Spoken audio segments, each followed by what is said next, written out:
بسم اللہ الرحمن الرحیم۔ السلام علیکم ورحمۃ اللہ وبرکاتہ۔ ڈیلی اسلامک انفارمیشن میں تمام دوستوں کو خوش آمدید کہتا ہوں۔ دوستو، صحیح بخاری کی حدیث ہے، volume 9، book number 93، book of توحید، حدیث نمبر 506۔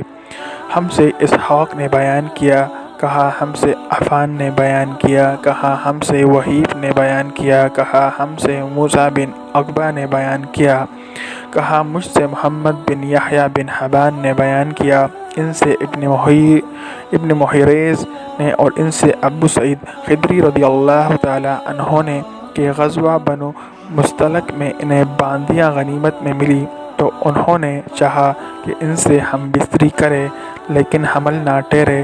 چنانچہ لوگوں نے آن حضرت صلی اللہ علیہ وآلہ وسلم سے عزل کے متعلق پوچھا تو آپ نے فرمایا کہ اگر تم عزل بھی کرو تو کوئی قباحت نہیں، مگر قیامت تک جس جان کے متعلق اللہ تعالیٰ نے پیدا ہونا لکھ دیا ہے وہ ضرور پیدا ہو کر رہے گی، اس لیے تمہارا عزل کرنا بیکار ہے۔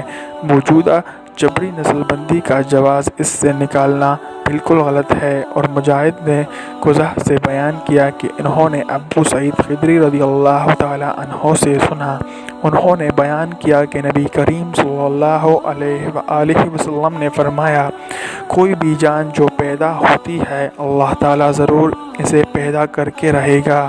شکریہ دوستو حدیث سننے کا۔